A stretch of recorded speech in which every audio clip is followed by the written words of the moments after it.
Everyone says that Apple is behind in terms of AI, and that's because they are. But if Apple never introduced Apple Intelligence, would most people even care? And I'm not just talking about the tech community, I'm talking about the bigger picture. Try to name one single, truly non-negotiable AI feature that you can't get on the iPhone. I can't think of any, and don't get me wrong, I'm still in that group of people that's disappointed and still waiting on Apple's big AI promises. But if I take a step back and look through a different lens, yes, inside our tech bubble, it's a huge problem, but outside of it, iPhones are still selling, and Apple is winning where it matters to investors. So Apple just posted a record June quarter, and they did $94 billion in revenue.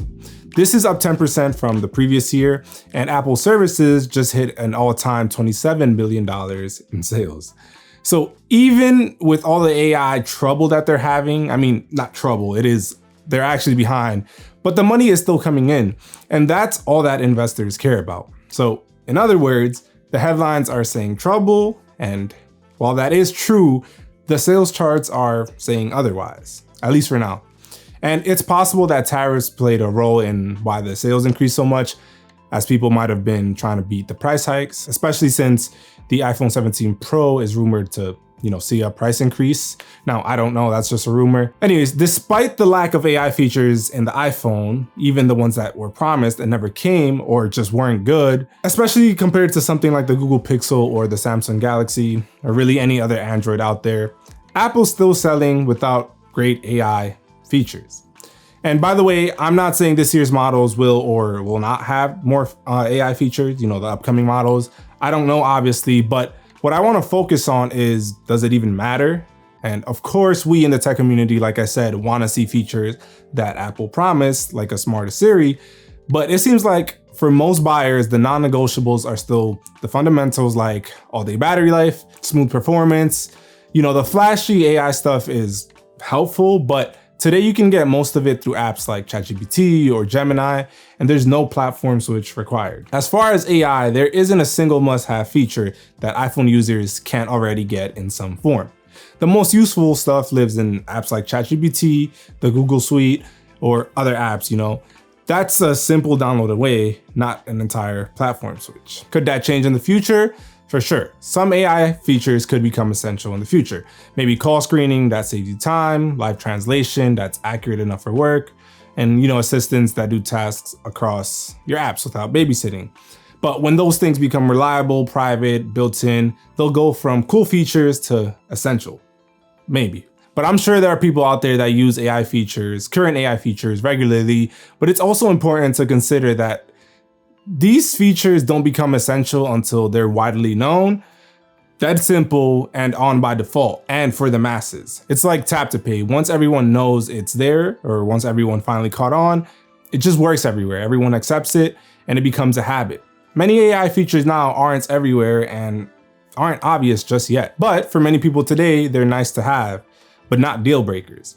This paired with the fact that Apple is still selling iPhones makes me feel like, despite all of the headlines, them being behind isn't really gonna slow them down or bring them down. Plus, if all companies are racing for AI features and, the best AI companion, if there's ever a game-changing software or feature that, gets announced or released, the odds are that you can probably get it through a third-party app like ChatGPT. I think they're right to feel the pressure, but until other companies release actual game-changing features that aren't available on iOS or the rest of their ecosystem, I think they'll be fine, which is annoying as a macOS and iOS user. But Apple's products never needed to have every feature that people ask for them to sell. For years, the iPhone shipped with Lightning over USB-C until they were finally forced to, thanks to the EU. Their base storage was always horrible compared to competitors. Fast charging wasn't available on their phones. They had lower refresh rates on their displays. I mean, the $800 iPhone still has a 60 hertz refresh rate, which might change with the 17, but it's 2025. You get the point. It's annoying, but it's the reality. One of the promised features that I and many others have been waiting for is a smarter Siri that can carry out tasks and commands across apps in iOS. And I think this will truly be a game-changing feature that'll literally change the way a lot of people use their iPhones. But it's hard to miss something that you've never had. we can't build habits if we haven't actually used the feature.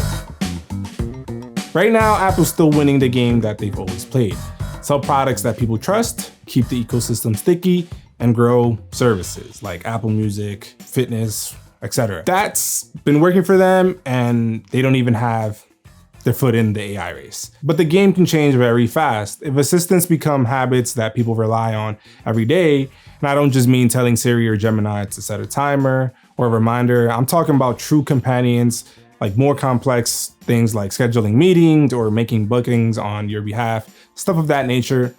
Without users having to micromanage, it'll be a problem for Apple. And I think that's what all companies are like striving towards. But the day that exists, it won't be a nice to have feature anymore. It'll be like the first time you got Tap to Pay or AirPods and couldn't imagine going back. Until then, the fundamentals are still what decide the winner. And for most people, Apple's ahead and where it matters, at least in the United States. And that doesn't mean I'm satisfied. Obviously, I've probably said that like 3 times this video. Like a lot of you watching, I'm into tech and I'm still waiting for these promised features to land on the iPhone and in the Apple ecosystem. But right now, that's just the reality that we're in. By the way, it really does seem like Apple wants to do well in this space. Mark Gurman, a trusted Apple leaker, which I'm sure a lot of you know, tweeted that Apple is working on a whole roster of new devices like AI speakers, robots, and security cameras. So it seems like they're trying to make up for the lack of useful AI in their current lineup of products. But yeah, those are just some of my thoughts now that we're going on 2 years since Apple Intelligence was announced and introduced. And in this tech bubble we're in, it just seems like it's a bigger, I mean, it is a big deal because they did promise something and never came, but it just feels like the rest of the world doesn't really care. But let me know what you guys think in the comments. Drop a like for the algorithm and I'll catch you guys on the next one. Peace.